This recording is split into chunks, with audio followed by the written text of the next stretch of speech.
एक दिन जब रात का सन्नाटा छाया हुआ था और चांद की रोशनी धीरे धीरे किचन के कोनों में उतर रही थी, रसोई नगरी में एक अजीब सी हलचल मच गई।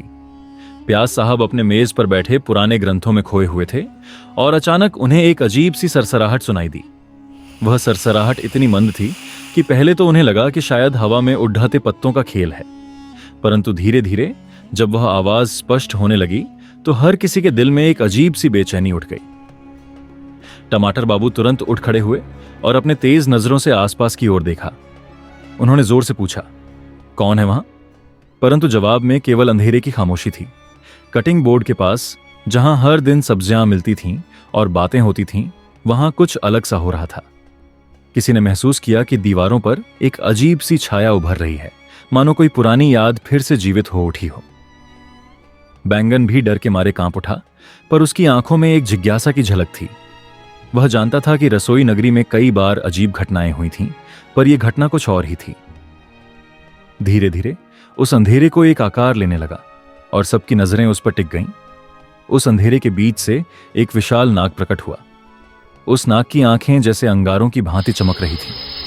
उसकी त्वचा पर एक गहरी काली परत थी जो अंधेरे की तरह फैल रही थी। ऐसा लग रहा था मानो वह स्वयं अंधेरे से जन्मा हो। नाग ने धीरे धीरे अपनी गरज भरी आवाज में कहा, इस रसोई पर मेरा अधिकार है। उसकी आवाज में एक ऐसी गूंज थी कि पूरे किचन में डर और हलचल मच गई। आलू महारानी ने साहस जुटाते हुए पूछा, तुम कौन हो और हमारी रसोई में क्यों आए हो?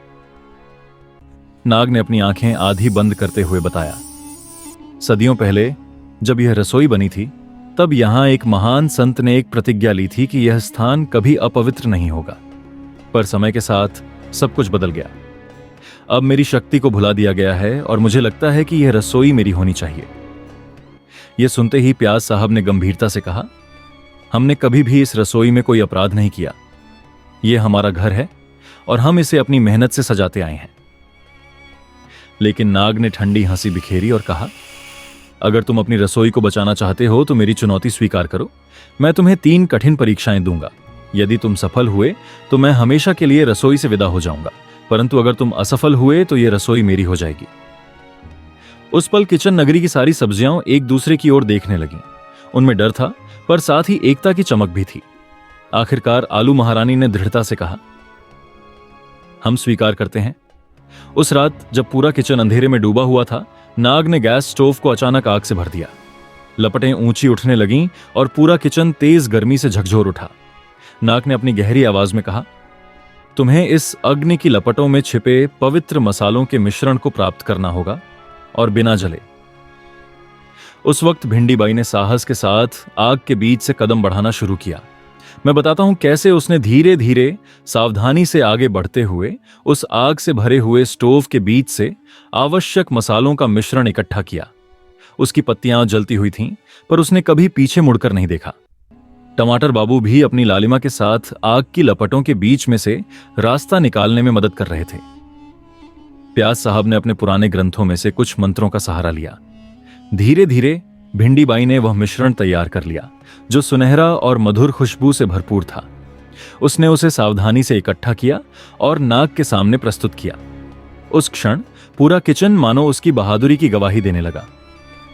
पहली परीक्षा पूरी, भिंडी बाई ने गर्व से कहा, और नाग ने एक पल के लिए शांत होकर उसकी इस सफलता को स्वीकार किया, पर उसकी आंखों में अब और भी क्रोध झलकने लगा। पहली परीक्षा की सफलता के बाद नाग ने अपनी दूसरी चुनौती का संकेत दिया। इस बार उसने पूरी रसोई में अंधकार फैला दिया। पूरा किचन मानो एक गहरी गुफा में बदल गया था, जहां न तो कोई रोशनी थी न ही कोई स्पष्टता। नाग ने अपनी ठंडी आवाज में कहा, अब तुम्हें बिना किसी प्रकाश के अपने सबसे कीमती अनाज, हल्दी, चावल और अन्य मसालों को पहचानना होगा। यह चुनौती सब्जियों के लिए अत्यंत कठिन थी, क्योंकि अंधकार में उनकी पहचान करना लगभग असंभव था। टमाटर बाबू ने तुरंत सुझाव दिया कि हल्दी की तेज खुशबू से अंधेरे में भी पहचान बनाई जा सकती है। आलू महारानी ने अपने नजदीकी इंद्रियों का उपयोग करते हुए धीरे धीरे हल्दी की गंध को महसूस किया और उसे नाग के सामने प्रस्तुत किया। एक एक करके सब्जियां अंधकार में अपनी पहचान बना गईं। प्याज साहब ने मुस्कान के साथ कहा, दूसरी परीक्षा भी सफलतापूर्वक पार कर ली गई है। उस पल नाग का गुस्सा और भी तेज हो गया। क्योंकि उसे अब महसूस हो रहा था कि इन सब्जियों में एक अनूठी शक्ति है, एकता की शक्ति जो अंधेरे को भी मात दे सकती है। अब सबसे कठिन चुनौती का समय आ गया। नाग ने रसोई के बीचों बीच एक अद्भुत चमकता हुआ आईना प्रकट किया। यह आईना किसी जादू से कम नहीं था, क्योंकि इसमें हर व्यक्ति को उसकी आंतरिक भयावहता का सामना करना पड़ता था। नाग ने गरजते हुए कहा, जो भी इस आईने में देखेगा उसे अपने सबसे गहरे भय का सामना करना होगा। यदि तुम उस भय पर विजय प्राप्त कर लेते हो तो तुम अंतिम परीक्षा में सफल हो जाओगे। सब्जियां सुनकर कांप उठी। पहले प्याज साहब ने साहस जुटाकर आईने के सामने कदम रखा। आईने में उन्होंने देखा कि पूरा किचन जल रहा था, जैसे आग की लपटें उनके अपने चेहरे पर नाच रही हों। उस भयावह दृश्य ने उनके मन में हल्की सी दहशत भर दी, परंतु उन्होंने खुद को समझाया, यह केवल एक भ्रम है, एक छलावा है जिसे तोड़ना है। धीरे धीरे उन्होंने उस भ्रम को पार कर लिया और दिखा कि वास्तव में आग नहीं थी, बल्कि केवल एक छाया थी। फिर टमाटर बाबू ने आईने का सामना किया। वह अपने भीतर की उस गहरी कमजोरी को देखने लगे जो उन्होंने हमेशा छिपाई थी, परंतु उन्होंने दृढ़ता से कहा, मैं अपने गुस्से से परे हूं, मैं अपने भीतर की शक्ति को पहचानता हूं। उनकी आंखों में एक नई चमक आई। अंत में आलू महारानी ने आईने के सामने खड़ी हुई। आईने में उन्होंने वह दृश्य देखा जो उनके अतीत की याद दिला रहा था, उन सुनहरे दिनों की याद जब रसोई नगरी में शांति थी और हर कोई एक दूसरे के साथ खुशी मनाता था। साथ ही आईने में एक अंधेरी छाया भी थी जो उनके मन में छुपे भय का प्रतीक थी।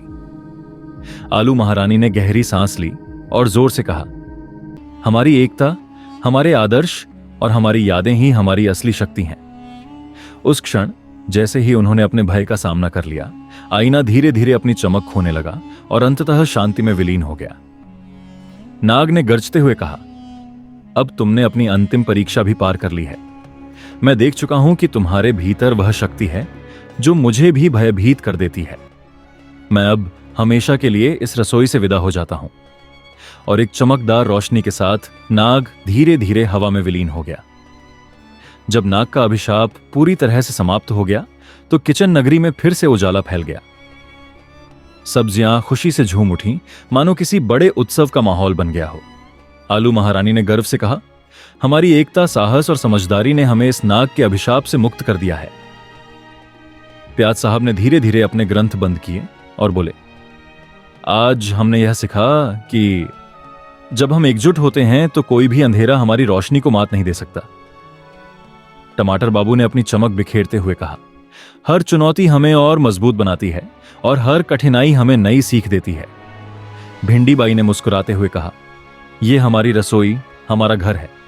यहां की हर वस्तु, हर मसाला, हर बर्तन एक कहानी कहती है और हम सभी उन कहानियों के रक्षक हैं।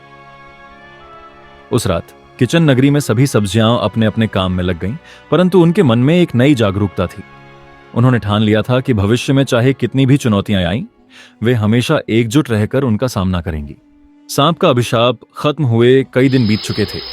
अब किचन नगरी में पहले जैसी रौनक लौट आई थी। हर सब्जी अपने अपने काम में व्यस्त थी। आलू महारानी अनाज की गिनती कर रही थीं, टमाटर बाबू नई चटनी बनाने की कोशिश में लगे थे और प्याज साहब अपनी पुरानी किताबों में डूबे थे। लेकिन एक सुबह बैंगन हांफता हुआ रसोई नगरी के बीचों बीच पहुंचा और घबराकर बोला, कुछ अजीब हो रहा है। मैंने खेतों के पास जमीन में हलचल देखी है। गाजर ने चिंता जताई, क्या कोई फिर से हम पर हमला करने वाला है?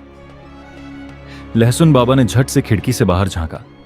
सचमुच खेत की मिट्टी में कुछ हलचल हो रही थी, जैसे जमीन के नीचे कुछ बड़ा हो रहा हो। सभी सब्जियां खेत की ओर दौड़ पड़ी। जैसे ही वे वहां पहुंची, मिट्टी हल्की हल्की हिलने लगी। कुछ ही देर में जमीन की सतह फटने लगी और वहां से एक चमकता हुआ बीज बाहर निकल आया। यह कोई साधारण बीज नहीं था। वह हल्की सुनहरी रोशनी से घिरा हुआ था और उसकी सतह पर अजीब से निशान थे, मानो किसी प्राचीन भाषा में कुछ लिखा हो।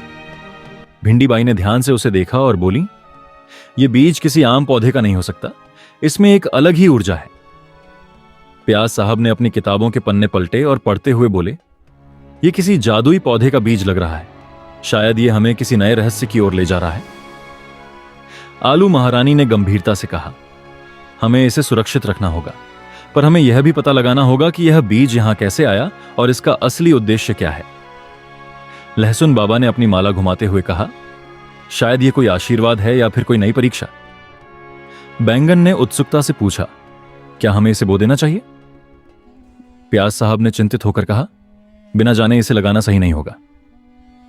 अगर यह किसी संकट का कारण बना तो? लेकिन तभी टमाटर बाबू ने बीज के पास झुककर देखा। जैसे ही उनका हाथ उस बीज के पास पहुंचा, अचानक उसकी चमक तेज हो गई और हल्की हवा चलने लगी। बीज में हल्की हलचल हुई और उसमें से एक नन्ही सी जड़ बाहर निकल आई।